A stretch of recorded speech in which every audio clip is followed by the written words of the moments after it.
reason the European countries have managed to get under the radar on this issue. Does it also have something to do with our media sponsored by food companies? Yeah, it does. And the fact that we have not labeled it, so nobody knows whether you're eating it or not. I mean, that's been a huge fight. You know, Dennis Kucinich has tried to get labeling very simple. You know, he's not saying ban this stuff. He's saying just tell us if we're eating it, which seems like a very reasonable position. And Monsanto fought this. They viciously said that if you say it does not have GMO, genetically modified organisms in it. Yeah, you can't even say that. That suggests there's something wrong with it. So when Ben & Jerry's tried to do that, they weren't allowed. That's right. There's a lot of litigation over that still in Vermont and other states, in California as well. Now, why is the industry so intent on not having this product regulated, labeled? Well, they think, rightly, that people wouldn't buy it. And the reason they wouldn't buy it is it offers the consumer nothing. No benefit. Now, if you could, Americans will eat all sorts of strange things. If there was a benefit, if you could say, well, this genetically modified soy oil will make you skinny, we would buy it. We would eat it. But so far, the traits that they've managed to get into these crops benefit farmers, arguably, and not consumers. The other reason I understand that they resist labeling is that if there were labels, there would be ways to trace outbreaks of allergy, any kind of health problems associated with GMOs you could tie to a particular food. Right now, if there are any allergies that are tied to a GMO food, you can't prove it. And so one of the reasons the industry has fought it is that they're vulnerable to that. When the GMO industry was starting, transgenic crops, they made a decision not to seek any limits on liability from the Congress, as the nuclear industry did. And they decided that would not look good to ask for that. So they just took a chance. And this is, in the view of many activists, their great vulnerability is product liability. And so labeling is a way to help prevent that eventuality. So they fought it, you know, I mean, ferociously and successfully. Michael Pollan, what were you most surprised by in writing this book in defense of food?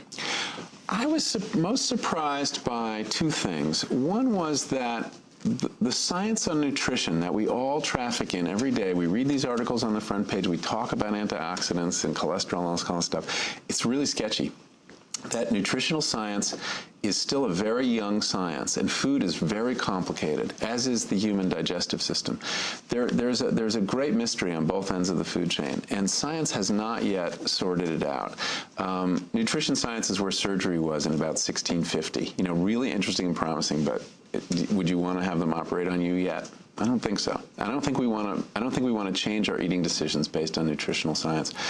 But what I also was surprised at is how many opportunities we now have. If we're willing to put the money and the time into it to get off the Western diet and find another way of eating without actually having to leave civilization or, you know, grow all your own food or anything, although I do think we should grow whatever food we can, that it is such a hopeful time, and that there's some very simple things we can all do to eat well without being cowed by the scientists.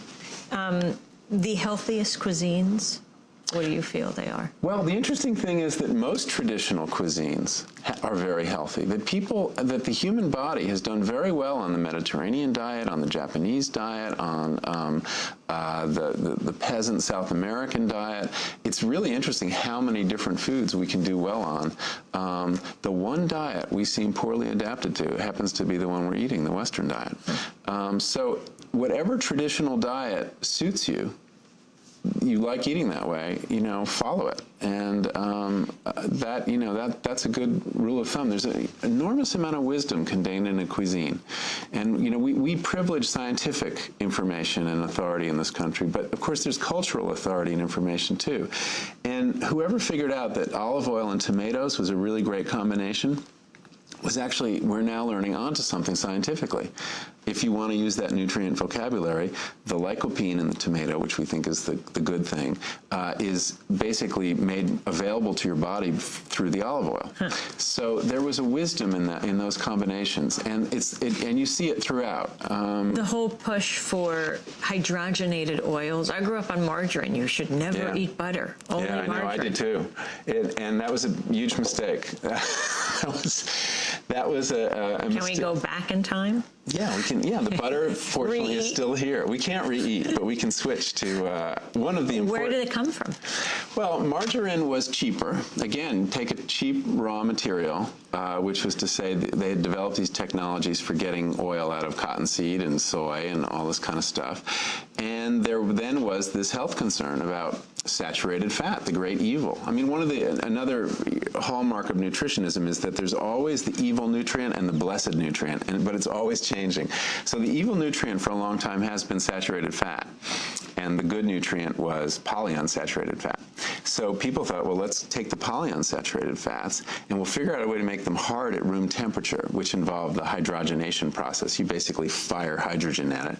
And then you had something that looked like butter.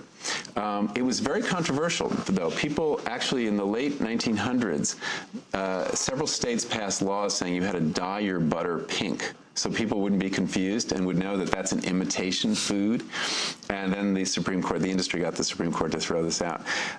So butter was elevated as the more modern, more healthy food. And it turned out that we replaced this possibly mildly unhealthy fat, called saturated fat, with now a demonstrably lethal one called hydrogenated oil. How is it demonstrably lethal? Well, they have since proven to pretty high standard that trans fats are implicated both in heart disease and cancer. Michael Pollan is a UC Berkeley professor. His latest book is called In Defense of Food, An Eater's Manifesto. Oh, and by the way, this interesting note, the New York City Board of Health voted to require restaurant chains operating in New York to prominently display calorie information on their menus and menu boards beginning on March 31st. It applies to any New York City chain restaurant that has 15 or more outlets nationwide and includes posting calorie information about cocktails. And that does it for Democracy Now! Democracy Now! Produced by Mike Berkshire, Abdul Kudus, Aaron Mate, Angeli Kama, Jeffrey Hagerman, Steve Martinez, Nicole Salazar, Robbie Karen, Mike DeFilippo, Miguel Noguera, and Peter Curries, our engineers. Peter, I hope you feel better. Thanks to Becca Staley. Our website, democracynow.org. I'm Amy Goodman. Thanks for joining us.